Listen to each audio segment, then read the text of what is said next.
ආයිබෝවන් cricket රසික හැමෝටම ශ්‍රී Lanka බංගලාදේශ match එකක් කිව්වම ඔයාලට ඉස්සෙල්ලම මතක් වෙන්නේ මොකද්ද? 2018 නිදහස් කුසලානේ නාග ගැටුමද? එහෙම නැත්නම් 2023 ලෝක කුසලානේ මුළු ක්‍රිකට් ලෝකයම කතා කරපු අර ටයිම් අවුට් සිදුවීමද? මේ දිරිවාදයකම දැන් සාමාන්‍ය එකක් නෙවෙයි. මේක තමයි ආසියාවේ අලුත්ම උණුසුම්ම ක්‍රිකට් සටන. නාගින් ඩර්බ් කියලාත් කියන්නේ මේකට නිකන් නෙවෙයි. ඉතින් අද අපි මේ වීඩියෝෙන් කතා කරන්න යන්නේ ශ්‍රී ලංකාවයි බංගලාදේශය අතර 80 සෙට්. ඒ කියන්නේ කණ්ඩායම් දෙකේ සංඛ්‍යාලයකන ජයග්‍රහණි ප්‍රතිශත සහ මේ තරකාරීත්වයට ගින්දර එකතු කරපු අමතක නොවන සිදුවීම් ගැන.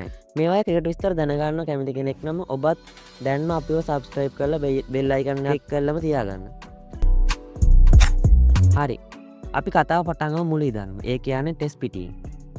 දෙරට අතර පළවෙනි ටෙස්ට් මැච් එක තිබ්බේ 2001 දී.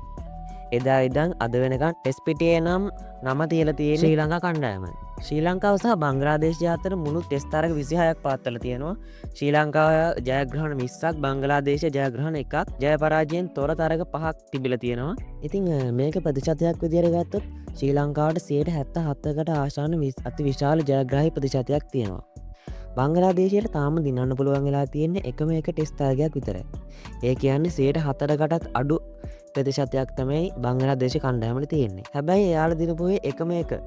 ඒ කියන්නේ 2017 දී කොළඹදී ලැබුවේ ජයග්‍රහණය එයාලට ලොකු විශ්වාසයක් ගෙනාවා. ටෙස්ට් වල කොච්චර සිංහ ආධිපත්‍යයක් තිබුණත් එක්දින පිටියට එනකොට කතාව සම්පූර්ණයෙන්ම වෙනස් වෙනවා.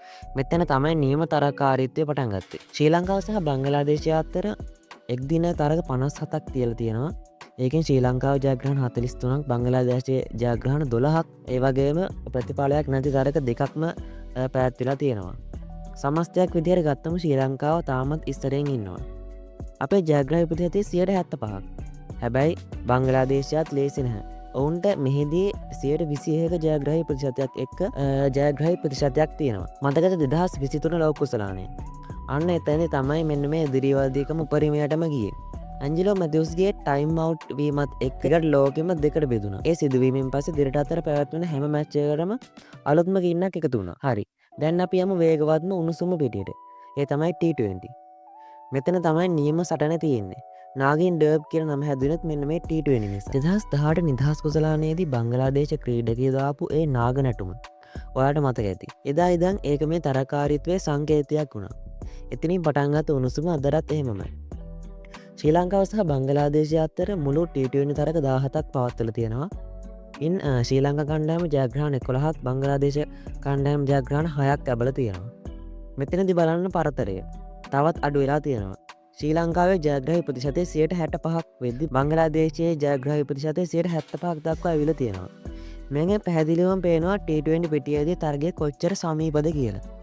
කොච්චර අනපේක්ෂිතද කියලා. ඉතින් අපි අද දැක්ක ශ්‍රී ලංකාවේ අති විශාල ආධිපත්‍යයකින් පටන් ගත්ත මේ ක්‍රිකට් කතාව අද වෙනකොට ආසියාව විතරක් නෙවෙයි ලෝකයේම තියෙන උණුසුම්ම කවුරුත් බලන් ඉන්න තරගකාරීත්වයක් බවට පත් වෙලා තියෙන හැටි. සංඛ්‍යාලේඛන වලින් ශ්‍රී ලංකාව ඉදිරියෙන් හිටියට පිටියේ තියෙන උණුසුමයි මෑත කාලින ප්‍රතිඵලයි පෙනෙන්නේ මෙන්න මේ සටන එන්නම తీරවන බව. දැන් මාරේ ඔයාලගේ. ඔයාලා බලපු ඔයාලට අමතකම නොවන ශ්‍රී ලංකා බංගලාදේශ මැච් එක මොකද්ද? අර ටයිම් අවුට් සිද්ධිය ගැන ඔයාලගේ අදහස මොකද්ද? පහලින් කමෙන්ට් කරන්න. මේ වීඩියෝ එකට ලයික් එකක් දාලා ෂෙයා කරලා channel එකත් subscribe බාරක් දාගෙනම යන්න.